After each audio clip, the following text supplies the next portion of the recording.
Bueno, el primero, como recién nos contaban, es un manifiesto que escribimos junto con Eduardo Costa y Raúl Escari, donde se planteaba la idea de que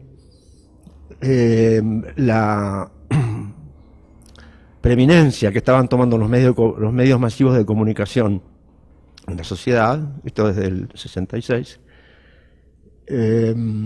transformaban la forma de percepción, de distribución, de consumo de lo que podía ser el arte.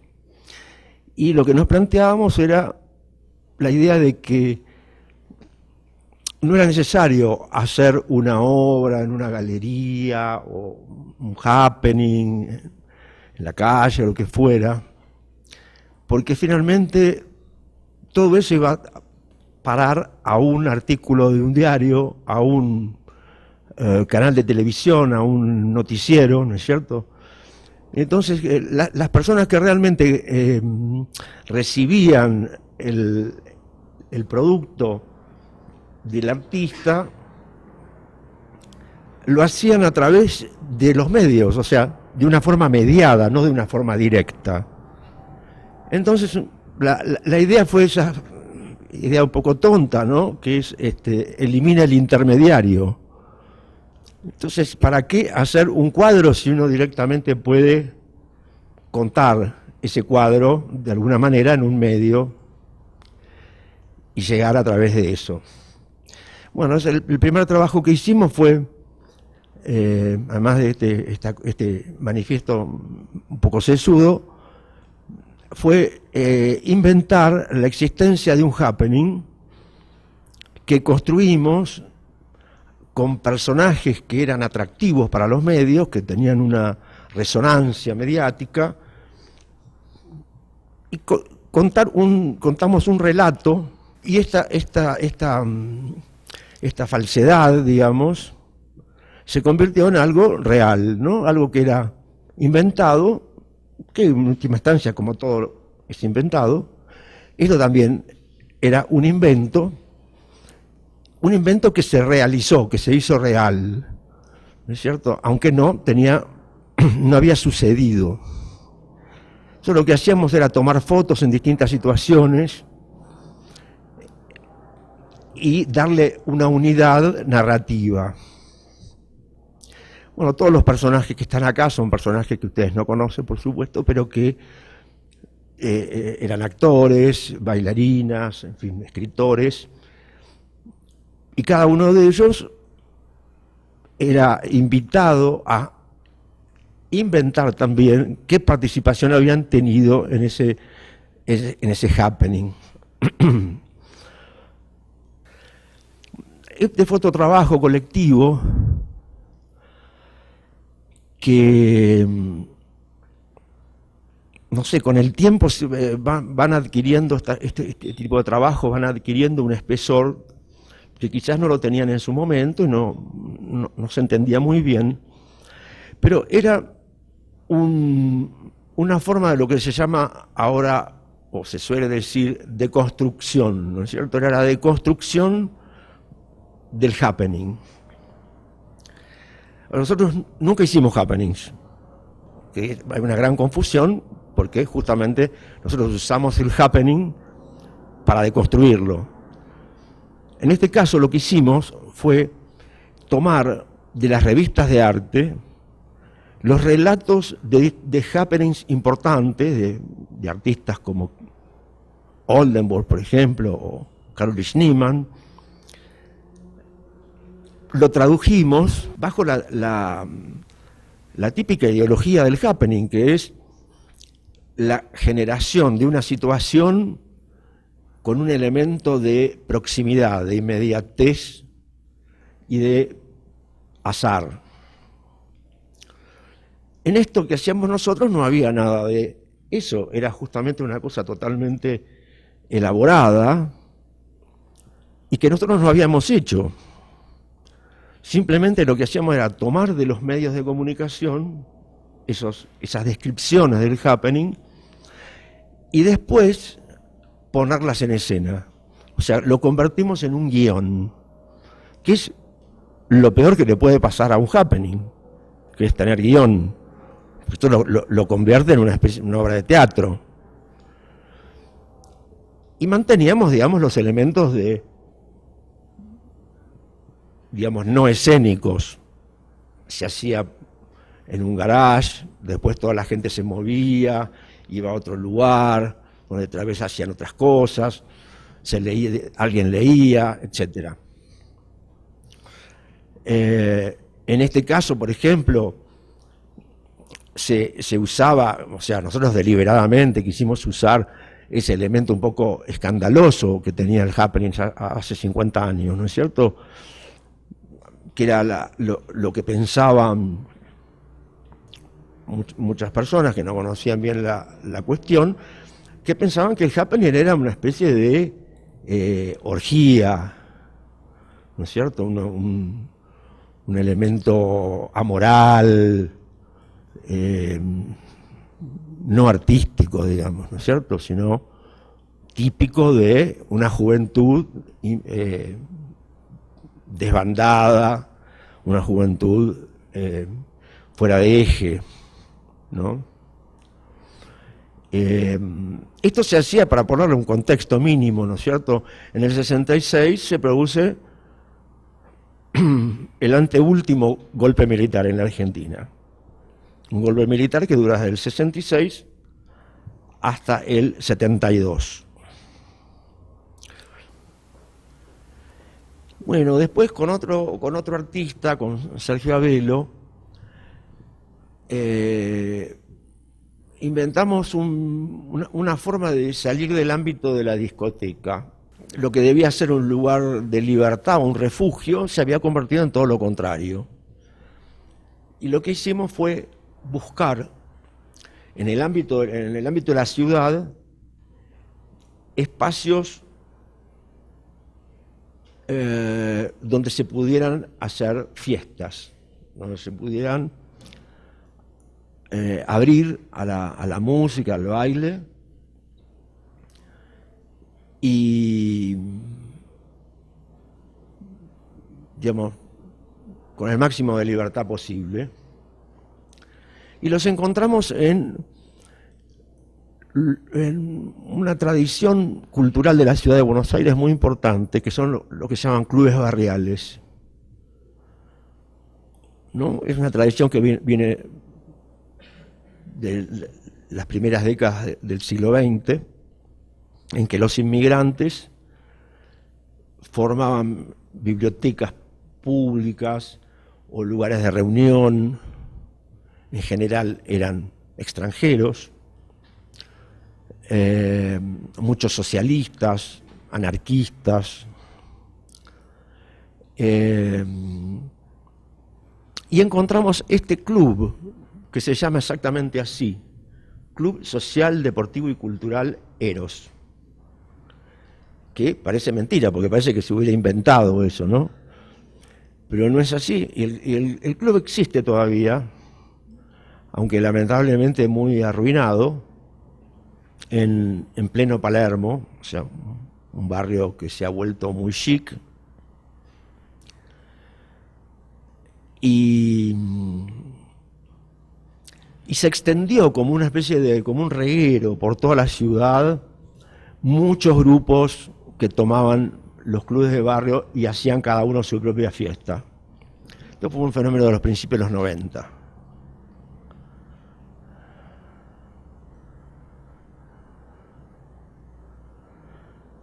Este era más o menos el clima. Esto fue una agencia de publicidad que hicimos con Kiwi Signs, una agencia de publicidad que no tenía productos, o sea, los avisos eran porque sí. Y en un momento dejaron de ser porque sí, porque un artista, Liliana Maresca, nos pide que hagamos un anuncio para un proyecto de ella, que es esto: Maresca se entrega a todo destino. y también con su número de teléfono.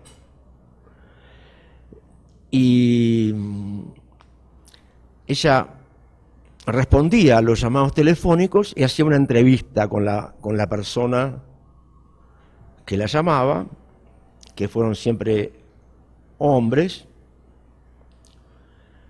y en la conversación le contaba que ella era HIV positiva.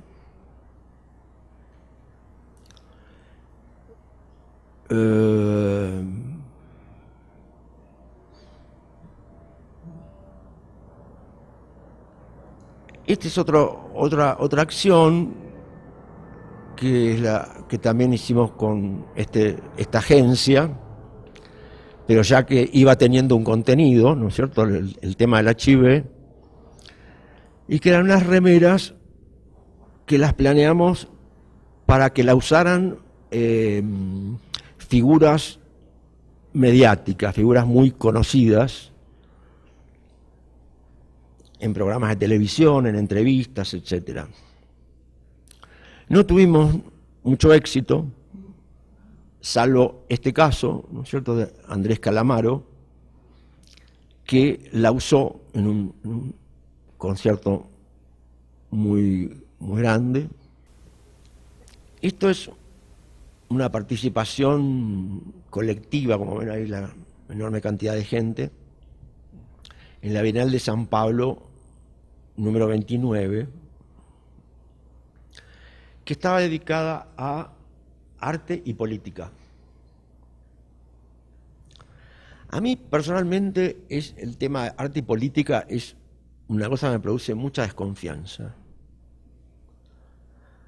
Le puede parecer raro que yo hice todas estas cosas o trabajé en todos estos proyectos, pero a mí eso me produce mucha desconfianza. Sobre todo cuando viene propuesto desde arriba.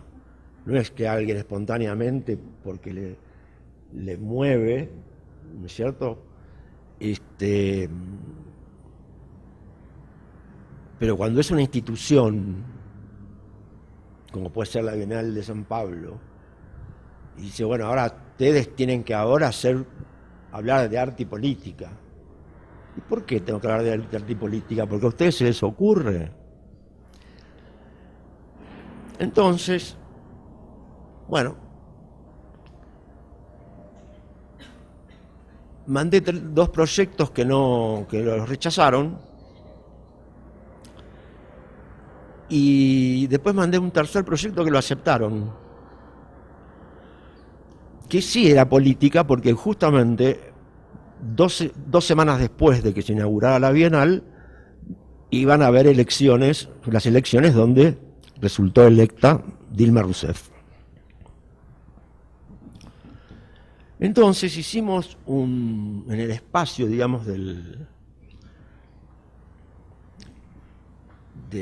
la muestra, digamos, lo que nos tocaba, digamos, hicimos unas gigantografías con los 2 principales candidatos, ¿no? Un señor que se llama Serra y Dilma. Y después armamos un espacio donde se cantaba, se actuaba, se discutía, se imprimían remeras, se componían canciones, en fin, había juegos para niños, magia, en fin, todas las cosas que se hacen en los locales políticos de la Argentina, por lo menos. Y bueno, y todo el dinero, digamos, de la producción lo gastamos en pasajes de avión. Así que fue por eso esa cantidad enorme de artistas y de filósofos y de todo que pudieron viajar. Bueno, esta es una de las discusiones, por ejemplo.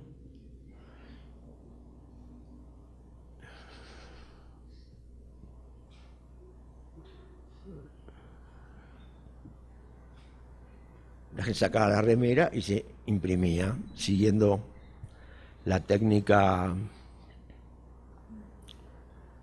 del taller popular de serigrafía. Bueno, como era lógico,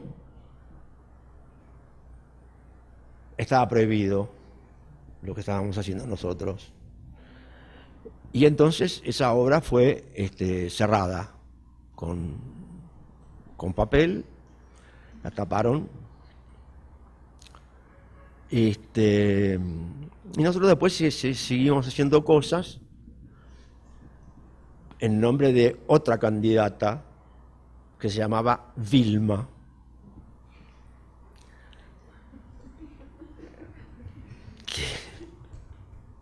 Que eso no podía estar prohibido porque, imagínate. Y bueno, esa fue la vida de esta circunstancia. Pero era muy activo, el programa de actividades era gigante, había unos carteles así con todas las cosas que había, desde la mañana hasta la noche, todos los días había cosas. Era muy lindo. Y después no gastamos casi nada, porque todos nos hicieron los carpinteros de la Bienal, nos hicieron gratis, nos donaron todo, que en el presupuesto de la Bienal era algo descomunal, ¿no? Por ejemplo, alquilar un micrófono costaba $2000. Y eran cosas así ridículas. Entonces nosotros conseguíamos todo así, prestaba un televisor, las sillas, todo lo conseguimos. Y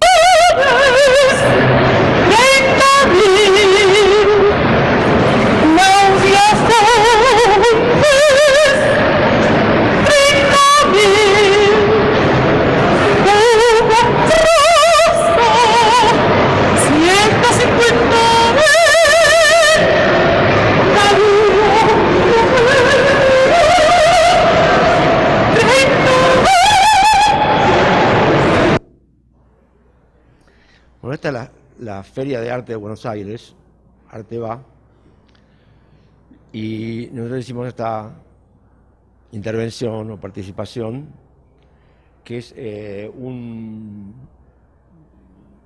tenorino, un contratenor,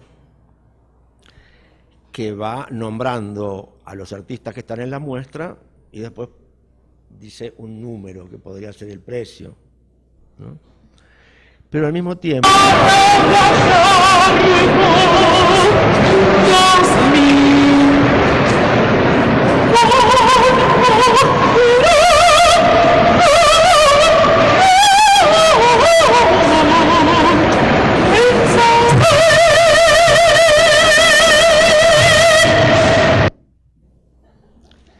bueno, esto lo del 30.000 es muy importante porque el secretario de Cultura de ese momento, se llama Darío Lopérfido,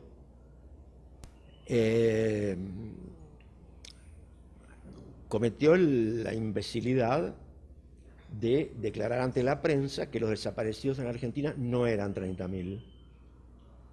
Imagínense como alguien que diga, no, los judíos muertos por el nazismo no fueron 6 millones, fueron 3.425.000.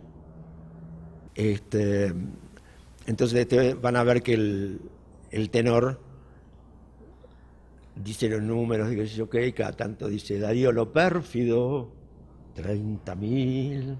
Bueno.